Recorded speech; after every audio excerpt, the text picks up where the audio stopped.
Povo de Deus, bom dia, bom dia, bom dia para vocês. Como que vocês estão? Tá tudo bem por aí?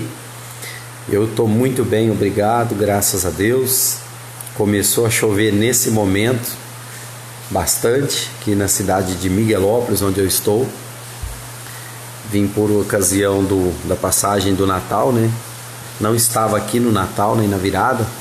Chegamos ontem, mas estamos por aqui para a graça de Deus. Então uma chuva boa, hein? Uma chuva muito boa, graças ao meu bom Deus. Quem está comigo aí? Tem alguém comigo ao vivo aí? Vamos ler um pouco das Escrituras Sagradas, vamos aprender um pouco mais. Você conhece a força de um testemunho? Você já parou para meditar o quão forte é um testemunho? Fecha essa porta aqui por causa do barulho. Barulho, desculpem. Bom dia, quem tá aí? Ronald dos Santos, rapaz, o Ronald pai, Ronald filho, hein? Deus abençoe a sua vida e a sua casa em nome de Jesus. Então, você já parou para pensar a força de um testemunho? Você já parou para pensar como tem sido a sua vida?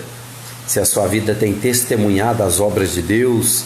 E se as pessoas reconhecem Deus na sua vida através do seu testemunho de vida? Às vezes nós temos por ideia de que testemunhar é contar alguma coisa a respeito de um fato que aconteceu conosco. Isso também é testemunhar. A respeito de uma cura, a respeito de um milagre que recebemos. Mas na verdade, testemunhar é viver, é vivenciar. E a partir dessa vivência é tornar conhecido às pessoas aquilo que vivemos. Aonde eu quero chegar com isso? Deixa eu te falar uma coisa.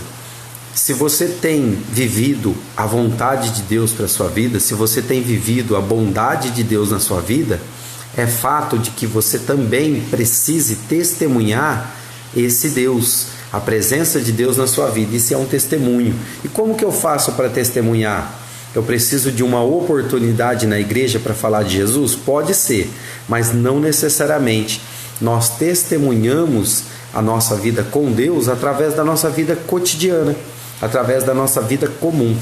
Então, a grande verdade é que nós não precisamos necessariamente de estarmos num púlpito de uma igreja ou pedirmos uma oportunidade na igreja para falarmos a respeito de uma bênção que Deus nos deu, mas nós temos que viver o nosso testemunho de vida pessoal todos os dias. E isso é muito forte, porque muitas pessoas... Bom dia, Sr. Eliseu. Tudo bem. Muitas pessoas crerão no Senhor Jesus por causa do nosso testemunho. Sim, muitas pessoas reforçarão a fé que elas têm em Deus e no Senhor Jesus através do nosso testemunho. E muitas vezes o nosso testemunho não precisa ser falado. O nosso testemunho precisa ser vivido. Nós precisamos viver o Cristo que pregamos. Nós somos a Bíblia viva. Nós somos cartas vivas escritas pela mão de Deus. Então nós precisamos ter cuidado com aquilo que nós fazemos da nossa vida. Eu vejo muitas pessoas, por muitas vezes até conhecidas como crentes evangélicos, né? O fulano é crente, fulano é evangélico. Não gosto desses termos, mas é uma forma com que as pessoas elas encontraram para distinguir, né, pessoas dentro de uma religião. A grande verdade é que nós somos um país de cultura cristã e como cristãos nós precisamos pensar a respeito daquilo que estamos fazendo com as nossas vidas. Muitas pessoas perguntam: é pecado beber? Pode beber? Não pode beber? Marcos Antônio, você tá bom, meu irmão? Dinei Paião, um abraço, o homem lá do rancho de...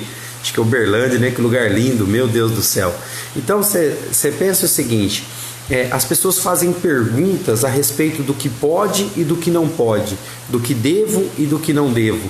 E a grande verdade, meu irmão, é que você tem que pensar não a respeito se pode ou de não pode, mas de que imagem nós estamos passando, porque é muito subjetivo a ideia do poder ou não poder.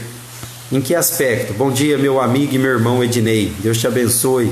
Então, compreenda o seguinte: não está muito ligado entre o que pode e não pode. O Evangelho, a palavra de Deus, já não é mais o que pode e o que não pode. É muito mais ligado ao que devo e o que não devo fazer. Em que aspecto? A imagem que você passa a respeito de uma atitude que você tem pode tanto pesar o coração de alguém para o bem quanto para o mal. É nisso que você tem que pensar. Ah, mas então eu vou viver a minha vida pensando no que as pessoas vão achar de mim? Sim, exatamente isso. Exatamente isso. Porque compreenda, vou falar de um assunto, não quero entrar, não é a minha mensagem, mas vamos falar sobre bebida alcoólica. É pecado beber bebida alcoólica? Sim e não. Sim e não. Por quê? Se você bebe bebida alcoólica e se embriaga, sim, é pecado. Se você experimenta, toma prazerosamente um copo de vinho, uma cerveja, alguma coisa, não entendo como seja pecado, desde que, compreenda isso, desde que, não é o simples fato de você tocar na boca que comete pecado, desde que o testemunho que você está dando seja negativo ou positivo, porque a própria palavra de Deus diz que o que é pecado não é o que entra pela nossa boca, mas é o que sai da nossa boca. E até muito natural, né? Para os cachaceiros de plantão que bebe uma a mais, fica falastrão e fala muita besteira, fala o que não deve. Mas não é nem pelo que você vai falar exatamente, é pelo seu testemunho de vida. Porque compreenda o seguinte, a palavra de Deus diz que se você for escandalizar um dos pequeninos do meu pai, você comete pecado. Já comprei pão, mortadela, já comprei tudo, tá aí. Já passei café, viu? Então, bom dia, Gracinha, minha mamãe postiça, Deus te abençoe, ama a sua vida, em nome de Jesus. Então, está muito mais ligado com o testemunho que estamos dando. Então, a verdade é, se você fizer tropeçar um dos pequeninos de Jesus, a palavra de Deus diz que então você comete pecado. Então, a sensibilidade é muito maior. E nós temos que nos preocupar com a nossa postura. Por quê? Porque justamente esse é o ponto da questão. Nós somos a Bíblia viva. Nós somos a Bíblia viva. Aqui nós temos a Bíblia escrita. Mas esse livro escrito, aberto numa prateleira, que seja na minha própria casa, sem que eu possa viver a verdade do Evangelho, não serve para nada. Entende isso? Então é a minha vida refletindo Cristo verdadeiramente é que vai determinar a respeito do meu testemunho. E é o meu testemunho que pode ganhar muitos corações. E é disso que nós vamos falar aqui. Eu quero ler com vocês o texto de João, se não me falha a memória, João no capítulo 4, eu acabei desmarcando aqui onde eu estava meditando, nós vamos falar da mulher samaritana, sim, João capítulo 4, a partir do versículo 1, vai falar a respeito da mulher samaritana. Muitos de nós conhecemos a passagem da mulher samaritana, vamos só dar uma pincelada. Os samaritanos são um povo, vive numa cidade chamada Samaria, que ficava a certa distância da cidade de Jerusalém, e os judeus que moravam em Jerusalém não se davam com os samaritanos. É tipo você e sua sogra, você e seu irmão, sabe assim? Você achou bom agora, né? Então judeus e samaritanos têm aquela briga, estilo irmão mais velho, irmão mais novo, genro e sogra, sabe aquela coisa assim, nora e sogra, né? Então parece com isso. Então compreenda o seguinte, judeus e samaritanos não se davam. Os samaritanos, o pessoal que morava em Samaria, sim, também eram judeus, eram também filhos de Abraão, vamos dizer assim, filhos na fé, filhos de Abraão, mas era um povo muito misturado, era um povo que se misturou muito. Então, esse povo miscigenado, bom dia tia Rosana, Deus te abençoe, esse povo misturado, eles acabaram sendo, vamos falar assim, absorvendo muitas culturas de outros povos, e por causa da influência dessas culturas, eles se tornaram um povo misturado, um povo de muitas culturas e principalmente de muitas crenças Crenças estas reprovadas pelo Senhor. Daí vem essa distanciação entre os judeus e os samaritanos. Por quê?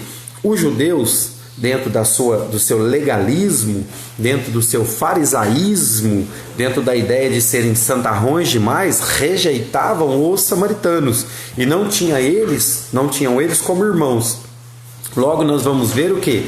A história da mulher samaritana que está num poço de Samaria tirando água, num poço de Jacó. Jacó tinha construído, tinha cavucado, perfurado esse poço, deixado isso já há anos na história, e agora nos tempos de Jesus, esse povo de Samaria ainda desfrutava desse poço. E essa mulher, como na cultura judaica é assim, as mulheres vão ao poço, elas retiram água, colocam nos seus cântaros e carregam, para suas casas. Isso é um trabalho da mulher. Então a mulher tirando água, o Senhor Jesus se aproxima da mulher samaritana e começa a dialogar com ela. Isso é uma surpresa porque a mulher sendo samaritana, primeiro, sendo mulher, já seria difícil um homem judeu se direcionar a uma mulher diretamente. Segundo, sendo ela samaritana, chamou muito a atenção daquela mulher. E aí o Senhor Jesus pede a ela água. E quando ela vai tirar água, Jesus fala assim: olha, mulher, se você soubesse quem é que te pede água, você é que pediria água para mim. E a água que eu te der são águas vivas. E a água que eu tenho para te dar, se eu te dar, você nunca mais terá sede. Meu Deus do céu, que poder é esse? Quando o Senhor Jesus fala isso com aquela mulher, a mulher fica espantada e fala assim: mas é por acaso o Senhor maior do que o nosso pai Jacó que nos deu esse poço? Ela quis dizer assim: será que existe alguém maior do que o nosso pai Jacó? Porque eles davam muito valor, na questão do patriarcado. Jacó, Abraão, Isaac são os pais na fé, os patriarcas da fé desse povo. Então esse povo acreditava muito nisso, na lei do patriarcado. Então ela falou: será que esse homem que está diante de mim é maior do que o meu pai Jacó que deixou esse poço? Como que esse homem, não tendo nada na mão, pode falar de me dar uma água que vai saciar toda a minha sede?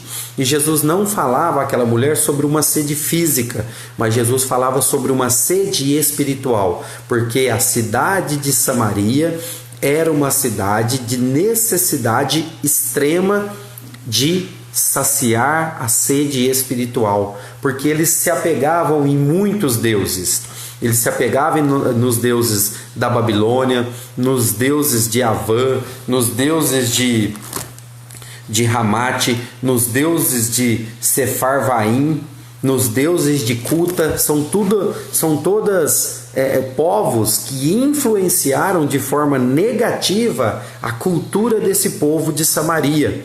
Então, o Senhor Jesus fala para ela que vai dar uma água. Bom dia, Lenira, minha irmã lá de João Pinheiro. Um beijo no seu coração. Amo a sua vida, viu, minha irmã? Amo demais a sua vida.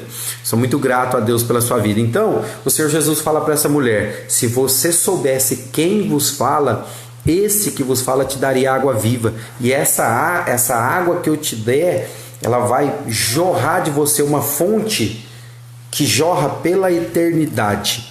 Olha o que está escrito em João capítulo 4, versículo 14. Aquele, porém, que beber da água que eu lhe der, nunca mais terá sede. Pelo contrário, a água que eu lhe der será nele uma fonte a jorrar pela vida eterna.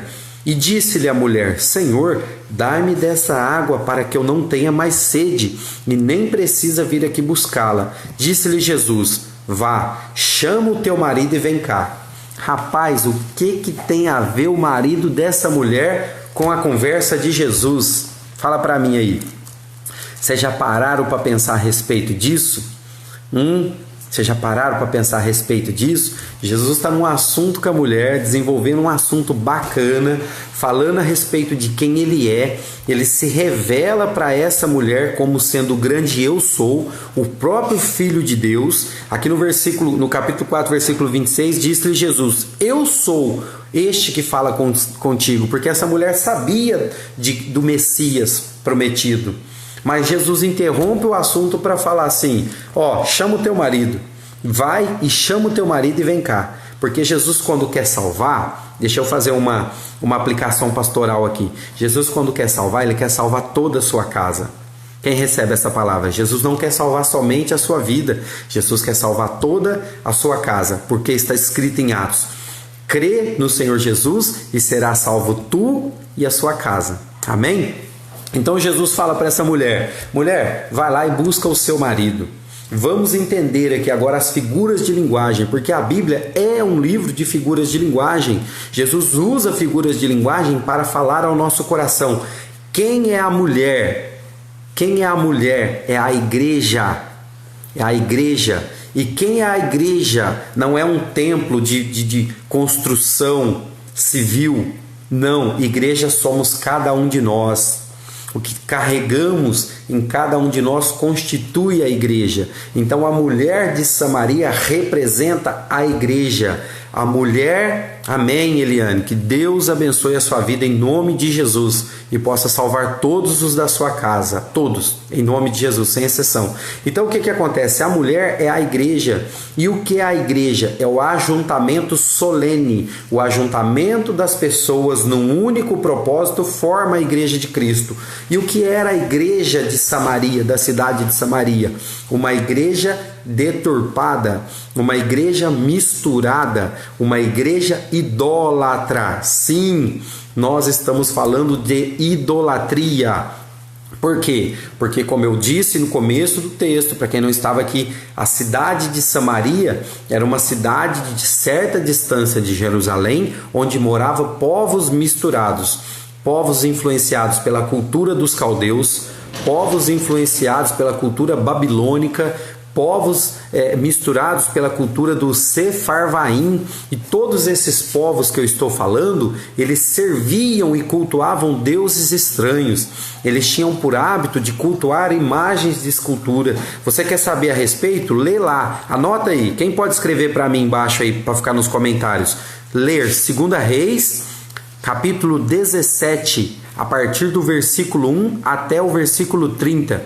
2 Reis, capítulo 17, do versículo 1 até o 30. Bom dia, Rodolfo Massini, meu primo, Deus te abençoe. Então compreenda, lá em 2 Reis, no capítulo 17, a partir do versículo 1 até o 30, vai falar sobre o domínio sobre a cidade de Samaria, onde o povo de Samaria é escravizado. Por quê? Por permissão de Deus, por causa dos seus cultos a deuses estranhos. A influência de outras nações sobre o povo de Samaria fez com que Deus, de certa forma, os entregasse à servidão, à escravidão dos assírios, para que fossem escravizados. Por que foram? Porque o Senhor permitiu. E por que o Senhor permitiu? Porque eles serviam a deuses estranhos. Sim, povos, eles se ajuntaram a povos e culturas pagãs que serviam a deuses estranhos, e por isso Deus, não o diabo, Deus os entregou à escravidão. Depois você lê 2 Reis, capítulo 17, a partir do versículo 1. Mas em 2 Reis, capítulo 17, versículo 24, vai falar o nome de 5. Obrigado, Eliane. Obrigado. Deus te abençoe, Eliane. Isso mesmo, 2 Reis 17, de 1 a 30. Mas em 2 Reis 17, capítulo 20, versículo 24, 17, 24, vai falar o nome de 5 cidades. 5 cidades. Vamos ver o texto da mulher para a gente entender qual é a relação da mulher samaritana do Novo Testamento com o texto de 2 Reis, capítulo 17. Olha o que o Senhor Jesus diz. Disse-lhe Jesus: vai, chama o teu marido e vem aqui. Replicou-lhe ao que respondeu a mulher: eu não tenho marido. Espera lá. Jesus, sendo filho de Deus, sendo profeta, disse para a mulher: olha, vamos para a nossa conversa sobre fontes de águas vivas. Vai lá, chama o seu marido, porque a mensagem do evangelho é para você e para a sua casa, para a salvação sua e da sua casa. Então chama o seu marido e vamos continuar a nossa conversa. E aí a mulher fala: mas eu não tenho marido. Você acha que Jesus se engana? Não, Jesus não se engana. Vamos perceber o que acontece. Ao que ele respondeu à mulher: eu não tenho marido. Replicou-lhe Jesus: bem dissestes, não tenho marido, porque 5 maridos já tiveste, e esse que agora tem também não é teu marido. Isso você disse com verdade. Meu Deus, olha o Senhor Jesus confrontando essa mulher. Jesus se aproxima da mulher no poço, fala que tem fontes de água viva para dar para ela, mas fala de um confronto. Por quê? Jesus não consegue estabelecer a verdade da salvação no seu coração se você não revelar os seus pecados. Eu vou repetir. Jesus não pode e não vai revelar a verdade da salvação para o seu coração se você não confessar os seus pecados. Porque o que disse João Batista? Arrependei-vos e crede no Evangelho. Arrependei-vos e crede no Evangelho. E aí sim, cada um seja batizado em nome do Pai, do Filho e do Espírito Santo. Então, salvação, ele vem acompanhado de arrependimento. Não existe salvação sem arrependimento de pecados. E essa mulher precisava confessar o seu pecado. O que o Senhor Jesus está confrontando na mulher de Samaria não são casamentos necessariamente. Jesus está confrontando essa mulher a nível da idolatria que ela carregava no seu coração. E a mulher samaritana não representa necessariamente, ainda que aqui era uma mulher sim, uma mulher sexo feminino, sim, mas não é para nós uma imagem apenas de uma mulher que teve 5 casamentos, né? Mas é uma igreja que não sabe a que Deus servir. E ele quis dizer, há um só Deus, um só Senhor e um só Espírito. Então Jesus estava confrontando a idolatria da cidade de Samaria, porque a cidade de Samaria era uma cidade idólatra, de muitos cultos a deuses, a exemplo do deus Moloque, onde pessoas sacrificavam os seus filhos no fogo para o deus Moloque. Sim, a cidade de Samaria tinha por cultura um dos tantos deuses, o sacrifício de crianças ao deus Moloque, colocando as suas crianças no fogo. Então Jesus estava falando para a mulher, não, pera lá, chama o seu marido, você está casado com alguém que não é comigo. Pensa, quem é a mulher? É a igreja. Quem é a igreja? É a noiva. Quem é o noivo? É o Cristo. Se a noiva é a igreja e o noivo é o Cristo, para haver um casamento entre a noiva do cordeiro e o cordeiro, precisa ser uma noiva imaculada. Essa mulher estava casada, amarrada com outros casamentos idólatras que não eram com o Senhor dos céus e da terra. É disso que o Senhor Jesus está falando.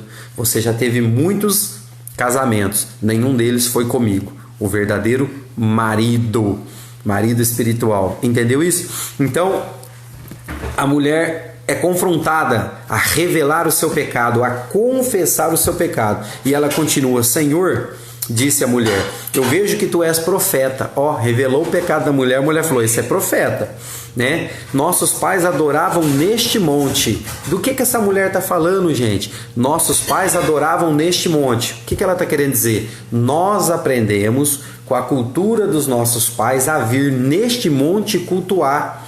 E por que ela está falando deste monte? Porque o poço onde ela tirava água ficava aos pés de um monte. E esse monte, estabelecido pelos seus pais, ela usa a palavra pais, então não é o pai e a mãe dela. Ela está falando nossos pais de geração em geração, como é na cultura de hoje. Eu sou católico porque minha avó foi católica. Eu sou católico porque minha bisavó era católica. Sim, você foi ou é porque alguém foi, mas compreenda, nossos pais adoraram nesse monte. E quando Jesus chega, o Filho de Deus, o portador da verdade, ele fala, agora já não me importa mais adorar nesse monte, como seus pais ensinaram, porque o que seus pais aprenderam errado. Aprenderam de uma cultura que não é a cultura dos céus. Tá certo? E vocês tinham necessidade de adorar neste lugar, mas agora chegou o tempo em que os verdadeiros adoradores o adorarão em espírito e em verdade. O que Jesus estava querendo me ensinar com isso? Meu Deus, o Espírito Santo de Deus está nesse lugar. Compreenda o seguinte, Jesus está falando, você já não precisa de nada físico mais para ficar tocando. Porque não é assim, Deus não é tocado. Deus não pode ser tocado por suas mãos. Esses bonequinhos de barro que vocês aprenderam a cultuar aqui nesse monte, esses outeiros, esses postes ídolos, lê lá 2 Reis 17 que você vai entender o que eu estou dizendo, ou pelo menos ter uma compreensão do que eu estou te dizendo. Está falando sobre idolatria. Então isso tudo que vocês aprenderam com a cultura de seus pais, a partir de mim, através de mim, acabou. Então Jesus continua dizendo: mas vem a hora e já chegou, em que os verdadeiros adoradores o adorarão o Pai em espírito e em verdade, porque são estes que o Pai procura por seus adoradores. Deus é espírito, e importa que os seus adoradores o adorem em espírito e em verdade. Então compreenda o seguinte: o tempo todo o Senhor Jesus está direcionando quem é Deus, é o Pai dele que está no céu. E ele diz: se o meu Pai é espírito, você tem que adorar a Deus, o meu Pai, no teu espírito, no teu interior. Já não há necessidade nenhuma de se tocar em algo material, porque logo vocês foram enganados. Mulher, você teve 5 maridos, e este que você vive agora também não é teu marido. Jesus não estava falando apenas de casamentos de forma literal, mas Jesus estava falando: toda a idolatria que Samaria carrega no seu coração é falsidade, é mentirosa. Inclusive o Deus, o formato de modelo de religião que você está vivendo neste momento também é fraudulento. Mas chegou aquele que é o Cristo. Presta atenção. E o Senhor Jesus então fala o seguinte, que eu adoro em espírito e em verdade. E a mulher responde: eu sei, respondeu a mulher, que há de vir o Messias chamado Cristo. Então essa mulher, sendo filha de Abraão, ela sabia da promessa de que um dia o Messias, chamado Cristo, o ungido de Deus, viria sobre a terra. E ela fala assim: e quando ele vier, nos anunciará todas estas coisas. Então ela sabia que seria um tempo do fim para a idolatria, porque quando viesse o verdadeiro Deus, quando viesse o Filho de Deus encarnado, o Messias, chamado Cristo de Deus, todas as coisas seriam reveladas. E disse Jesus: eu sou esse que fala contigo. Nesse ponto, chegaram os discípulos de Jesus e começam a ficar: como que Jesus está conversando com essa mulher? Você sabe como que Jesus estava conversando com a mulher de Samaria? Como eu converso com você agora neste momento, pregando a verdade contra toda a idolatria do teu coração. Essa é a história da mulher de Samaria. É uma mulher, sim, teve 5 casamentos e estava no 6º, sim. Quem são esses casamentos? A idolatria da Babilônia. Depois você vai ler lá, aqui, 2 Reis 17, 24. O rei da Assíria trouxe gente da Babilônia 1, de Cuta 2, de Ava 3, de Ramate 4 e de Sefarvaim 5. Você já teve 5 maridos, mulher. 5 povos se misturaram com você e nenhum deles é o seu marido de verdade. Quem é o noivo? É o Cristo. Então é com ele que você vai casar. E quando Jesus se revela dizendo: eu sou esse que fala contigo, nesse ponto chegaram os seus discípulos e perceberam e se admiraram de que ele estava falando com uma mulher. Todavia ninguém perguntou: por que perguntas a ela? Ou o que o senhor está falando com ela? Eles ficam só prestando atenção. Quanto à mulher, olha o que a mulher fez. Deixou o seu cântaro, largou a água dela, saiu correndo, deixou a água. Ela foi para buscar água, recebeu a água viva do Senhor Jesus e correu para o abraço. Olha o que ela fez. Foi à cidade e disse àqueles homens: olha o testemunho, é disso que nós estamos falando. O seu testemunho pode mudar a vida da sua cidade. Eu vou repetir. O seu testemunho a respeito de Jesus Cristo pode mudar a história da sua cidade. E disse assim aos homens daquela cidade: vinde comigo e vede um homem que me disse tudo quanto eu tenho feito. Será este porventura o Cristo? A mulher está falando: gente, eu encontrei, será que é Jesus Cristo mesmo? Saíram, pois, da cidade e vieram ter com ele. A cidade de Samaria, por causa do testemunho de uma mulher, saíram ao encontro de Jesus Cristo. Qual tem sido o seu testemunho? Você tem levado pessoas a adorar Jesus Cristo, a conhecer Jesus Cristo pelo testemunho da sua boca, ou pelas suas atitudes as pessoas estão olhando e falam: para ser crente igual isso aí eu não quero não, hein? Ser crente parecido com isso aí é melhor eu ficar na minha. Fala para mim, qual tem sido o seu testemunho de vida nesses dias? Nem fala, pensa você mesmo, tá bom? Olha para você ver.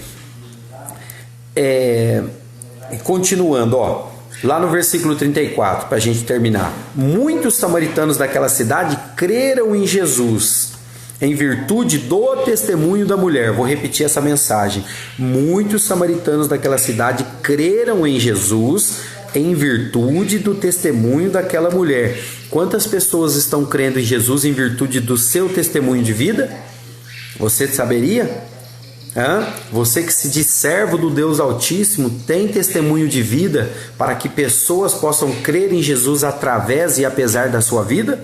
Pense a respeito disso. Vindo, pois, os samaritanos ter com Jesus, pediam-lhe que permanecesse com eles, Agora eles queriam Jesus para eles, e ficou ali Jesus 2 dias. Muitos outros creram nele por causa da sua palavra e diziam à mulher: já agora não é mais pelo que você dissestes, mas que nós cremos, porque nós mesmos temos ouvido e sabemos que este verdadeiramente é o Salvador do mundo. Meu Deus, qual que é a nossa obrigação como cristão? É sermos um testemunho vivo da presença de Deus na terra. A partir desse testemunho, pessoas vão querer viver o estilo de vida de verdadeiro adorador que nós temos. O Cristo viés apresentado através dessa primeira pescada, vamos chamar assim. Então nós convidamos pessoas para a igreja, nós convidamos pessoas para viver no nosso convívio, pessoas participam da nossa vida e querem experimentar o Cristo que há em nós. Mas a partir dessa primeira experiência vem a segunda experiência, a experiência pessoal de cada um. Por quê? Porque eu não posso viver da experiência do Cristo na vida do meu irmão. Porque se Cristo entrar na minha vida, a partir dessa entrada, eu passarei a ter experiências com o próprio Senhor Jesus. E é assim a igreja de Deus. Então eu vou finalizar te dizendo isso. Primeiro, qual tem sido o seu testemunho? O seu testemunho tem aproximado pessoas de Jesus ou o seu testemunho tem afastado as pessoas de Jesus? E segundo, a partir do seu testemunho, quantas pessoas verdadeiramente possam se alegrar e diz: eis aí um grande homem ou mulher de Deus, em quem há o Espírito de Deus. Cuidado nesses dias. Esses finais de ano são momentos propícios para festas, são momentos propícios para reuniões e confraternizações em família. Infelizmente, por muitas vezes, regado à base de muita bebida alcoólica, de um espírito chamado espírito natalino, de muita confusão, travestido de bondade, travestido de um espírito de paz. Mentira! Quantas pessoas perdem sua vida nos finais de ano por causa de excesso de bebida alcoólica, por causa de extravagâncias? Então nós precisamos tomar cuidado, que o seu testemunho seja um testemunho para impactar a sua cidade, que seja um testemunho para impactar os da sua rua, que seja um testemunho para impactar os da sua casa. Você já pensou sobre isso? Será que o seu testemunho de vida tem impactado? Esquece as nações por enquanto. Tem tanta gente que quer conquistar as nações para Deus, não conquistou nem a própria casa, nem a própria família dele se sujeitaria ao Cristo que ele diz que vive. Por quê? Porque olha na vida do cidadão e não vê testemunho. Então, a lei e ao testemunho. Que Deus te abençoe, que você tenha uma vida de testemunho verdadeiro e que você não possa se envergonhar da sua vida com Jesus e que Jesus possa não se envergonhar da sua vida com Ele. Deus te abençoe, que te faça prosperar em todos os seus caminhos. Um beijo a cada um de vocês que estiveram aqui conectados comigo. Fiquem com Deus e até a próxima. E se nós não nos vermos por aqui, um feliz ano novo para cada um de vocês. Que 2021 seja um ano de bênção, de prosperidade, de muito amor e de muito Cristo no coração de todos vocês. Fiquem todos com Deus.